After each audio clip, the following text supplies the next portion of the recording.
झारखंड के पूर्व CM Champai Soren BJP में शामिल हो सकते हैं। सोशल मीडिया पोस्ट में किए गए एक खुले खत में उनका जो दर्द है वो झलका है।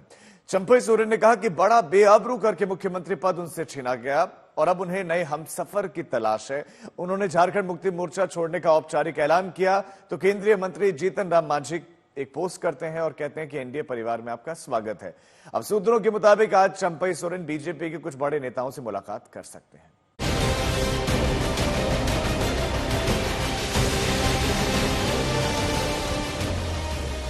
झारखंड मुक्ति मोर्चा के पुराने सिपह सालार और लेफ्टिनेंट चंपई सोरेन का अपनी पार्टी से मोह भंग हो गया है।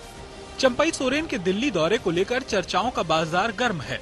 माना जा रहा है कि आज चंपई सोरेन बीजेपी का दामन थाम सकते हैं। तमाम अटकलों के बीच चंपई सोरेन ने अपने एक्स हैंडल पर अपना दर्द साझा किया। चंपई सोरेन ने लिखा, पिछले 3 दिनों से हो रहे अपमानजनक व्यवहार से भावुक होकर मैं आंसुओं को संभालने में लगा था, लेकिन उन्हें सिर्फ कुर्सी से मतलब था। मुझे ऐसा लगा मानो उस पार्टी में मेरा कोई वजूद ही नहीं है, कोई अस्तित्व ही नहीं है, जिस पार्टी के लिए हमने अपना पूरा जीवन समर्पित कर दिया। इतने अपमान एवं तिरस्कार के बाद मैं वैकल्पिक राह तलाशने के लिए मजबूर हूँ। चंपई सोरेन का आरोप है कि उन्हें बेआबरू करके सत्ता से बेदखल किया गया। अपनी एक्स पोस्ट में चंपई सोरेन ने 3 विकल्पों का जिक्र करते हुए लिखा है, कहने को तो विधायक दल की बैठक बुलाने का अधिकार मुख्यमंत्री का होता है, लेकिन मुझे बैठक का एजेंडा तक नहीं बताया गया। बैठक के दौरान मुझसे इस्तीफा मांगा गया। मैं आश्चर्यचकित था, लेकिन मुझे सत्ता का मोह नहीं था, इसीलिए मैंने तुरंत इस्तीफा दे दिया। लेकिन आत्मसम्मान पर लगी चोट से दिल भावुक था। मेरे पास 3 विकल्प थे।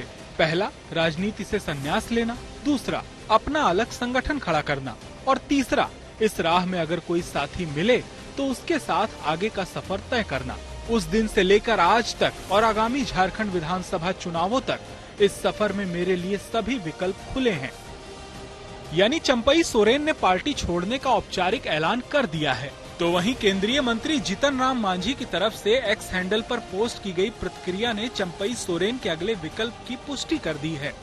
मांझी ने लिखा है, चंपई दा आप टाइगर थे, टाइगर हैं और टाइगर रहेंगे। एनडीए परिवार में आपका स्वागत है। चंपई सोरेन के इस कदम को हेमंत सोरेन सरकार के लिए बड़ा झटका माना जा रहा है, लेकिन उनके जाने से सरकार की सेहत पर ज्यादा फर्क नहीं पड़ता दिखता। झारखंड में 81 सीटों वाली विधानसभा में 8 सीटें खाली हैं, जबकि जेएमएम के पास 26, कांग्रेस के पास 16 और राजद के पास 1 विधायक है। सीपीआईएमएल विधायक विनोद सिंह भी सत्ता पक्ष में हैं।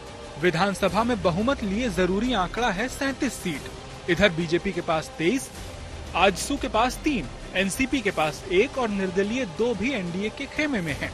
यानी हेमंत सरकार पर फिलहाल कोई खतरा नजर नहीं आ रहा है।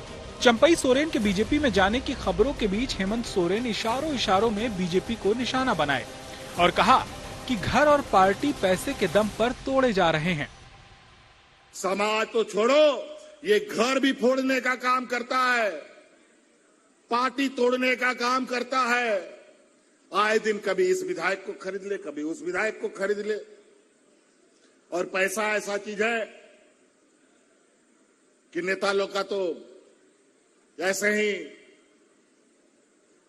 उन लोग को इधर उधर घसीटने में उन लोग को देरी नहीं लगता है।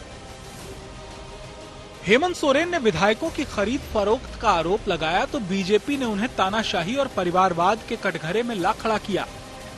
लेकिन आप देखें कि जिस तरीके से चंपई सोरेन जी के साथ नाइंसाफी हुई है झारखंड मुक्ति मोर्चा के भीतर, वो बहुत कद्दावर नेता है, बहुत पुराने नेता है, शिबू सोरेन जी के समकक्ष हैं और उनके पुत्र हेमंत सोरेन ने उनको बेइज्जत करने में कोई कसर नहीं छोड़ी। उनका बहुत अपमान हुआ। जब हेमंत सोरेन जेल गए तो सिर्फ 5 महीने के लिए इनको मुख्यमंत्री बनाया गया और मुख्यमंत्री के रूप में भी अकेले कार्य करने नहीं दिया गया।